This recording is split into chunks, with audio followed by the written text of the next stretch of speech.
Hi,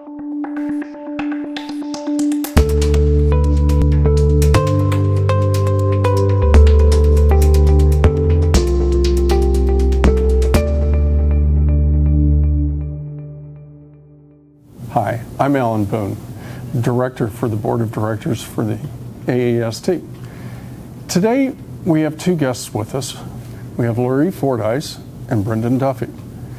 Both in their field are technical experts, and in today's sleep world, we've had a proliferation of technology coming into the marketplace, not just into our labs and our facilities, but as well into the common public. Things, wearable technology, things that are reporting to us via our phones, laptops, tablets, and such.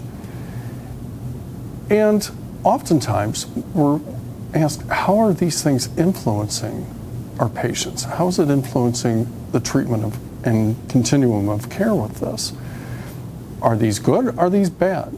And these are the things that we're going to be discussing today in today's session. So I want to start with Laurie. How do you feel? What technology are you seeing in particular? I see a lot of Apple Watches, Fitbits, and things like that. A lot of people have invested money in using that. I think most people are looking to find out, am I sleeping better, and from a fitness perspective. One of the questions that I would caution, everyone out there that is looking at this is that what data is actually being collected, and has it been validated somehow? Now, Brendan, we realize that you, of all people, and we welcome you aboard to the board of directors and to today's session. We know that you've got a prolific web presence. What do you see? I think it's really becoming a big issue, both good and bad, because there are so many choices. And as was stated, there is some kind of validation problem with a lot of it. I looked through a list today, and there was probably just a handful that were either validated by FDA or NASA. So you're getting a lot of information, but how good is that information worth? And the fear is that it will either miss a diagnosis or it will misdiagnose somebody. So it has to be part of a total package. Some of the good things that are coming out are our compliance that we can do in the lab, and we can track that, and some of the machines that have algorithms that we know about. But as far as the outside consumer friendly, there are good things and bad. It does create awareness, which is great, but there's a danger in taking too much information to heart, and it could actually hurt somebody if they maybe feel that they slept well, but they look at a score in the morning which says that they didn't sleep well. So they might get anxious about it and may compound, just like somebody staying in bed when they can't sleep, and may compound their anxiety. Now, one of the things that we also know about is the ever-increasing problem of looking at devices in the bedroom, whether it be a tablet or whatever the case. More often than not, I believe it's phones, and with the particular spectral emission activating the suprachiasmatic nucleus and thus further activating wakefulness in the process. It almost makes you wonder, in the situation, in the name that you mentioned, I'm not even going to attempt to try and repronounce that. Orthosomnia. Thank you. Do we have patients in the marketplace that are constantly waking up during the night and immediately checking to see how well they're sleeping? Yep. Not just see if they have a text message, but how well they're sleeping. Yeah. And actually, they've done some research where folks, even if they're told that they're going to be alerted sometime during the night, if they don't alert those people, but just telling them, they have more fragmented sleep, even if they don't wake them up. So they've actually done that kind of research. So just having the cell phone there between the vibration and a little bit of light is enough to disrupt this person, and they have done that, which I thought was really interesting. They didn't do anything except tell them that they're going to be alerted during the night, and their actual sleep was more fragmented. And I think you also have the patients that, they'll look at their device and say, my device says I'm sleeping well, and they know they have a problem, but they're like, but my device is saying I'm sleeping well, so I don't need to be on any therapy. So you have that misdiagnosis as well. Interesting. And you can see it's becoming a big in our industry, because AASM just came out with a position paper on how to treat this information. And it was basically, as we're saying now, it's good as a supplement, but it's not something that you can just take for, you know, the only truth. It has to be put in the blender with diagnostic tests, meeting with the doctor, PSG, and look at the whole picture, and maybe use it sort of as an electronic sleep diary. But getting back to what you were mentioning about the cell phones, there are other devices now on the other side that are blue light blockers, you know, so they're coming out. I've had the ability to try a couple of different devices that are on the good side. Maybe teenagers, you can't get them to put those phones down, and they don't go to sleep till 11 or 12 because of their own biological rhythm. So now you can hope that they will do that, but if they don't, what they're doing a lot with the sports teams is they've given up that battle, so they're asking them to wear blue blocker glasses to try to eliminate the blue light and hopefully not upset the melatonin. Let's shift it just a little bit, because this isn't the only tech that we've seen of recent introduction. You know, we've seen a tremendous amount on CPAP devices, apnea machines for treating,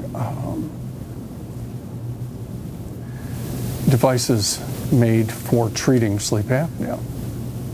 Can you shed a little light onto the topic for us? I think, you know, those devices have been more on the positive side, where it's getting the patient involved in their own care. So then they're able to say, you know, to look at it and say, oh, you know, my AHI, it was 47 and now it's down to 6. You know, they can see themselves getting better over time as they're using it. And I think on the compliance side, it lets us intervene quicker, because we used to have to bring people back for a follow-up, subjectively get information from them. And if you remember, there were ways where they could spin the dial in the old machines, and then put them on a dog or something to let the motor run. But those days are gone, because now it's tracking, and it's really good compliance. And it will tell you if there's leaks or things that you can manage. So it's a real good tool, the electronics and the information that's out there, for the technologists and the sleep educators to work with the patient. What about the patients? How are you finding the level of engagement using that kind of technology? Most of my patients seem to love it, but I would find that I have to be careful, because you have those patients that their AHI is, you know, 2.4 one night, and they're calling you the next day saying, but it's 1.5 now, you know, am I doing better? And then the next night it'll be 3.2, and then they're calling because they're in a panic, but now I'm double what I was the night before. Right. So. I think it's working out really well for them, because it gives them an opportunity to reach out to us, and vice versa, we can reach them. So the more and the earlier, as you know, that you can make a change for the positive before it goes in the closet because they didn't realize there was a solution, the better for their health. You know, with the good, we always want to make sure that we kind of take a look at the potential, I don't want to necessarily say negatives, but some of the Unique.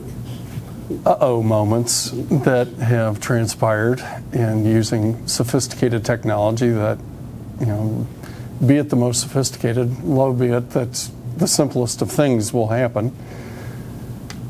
Do you have any experiences, do you have any things that you can specifically cite, you know, towards a situation that you were surprised by? Well, two things come to mind, because I do a lot of research with sports teams and athletes. I get the opportunity to find out about a lot of what they're using.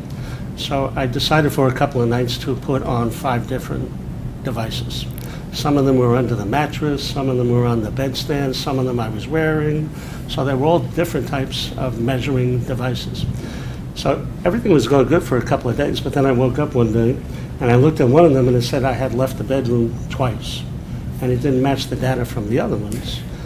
So again, as a patient, I think you would be scared if a device is saying you took a little walk somewhere and you really didn't. You start to question yourself. So that was one. And then the other thing was, I actually went to work and I was checking in on the device just to see how I did last night, and I couldn't get into it because it was in operation. So I had to panic. And then I realized that my dog had climbed up on the bed, set because it was under the mattress, set the device off, and now I know that a Yorkie's heart rate, resting heart rate is 57. Interesting. Yes. But again, all those 2 or 3 hours that he sat on the bed, if somebody takes that to a physician, they're going to say, well, it looks like you're sleeping 10 or 11 hours. And if the person didn't realize that was on there, then the physician is getting bad data, and that's the fear. Well, I think we've covered a lot of territory today, and we very much appreciate both of you taking the time to share with us a vast wealth of your knowledge in the process, looking at the different technologies and seeing how these are starting to impact our practice and our patient care. And again, thank our audience for this. We look forward to seeing you online again, and we'll see you in our next presentation. Good day.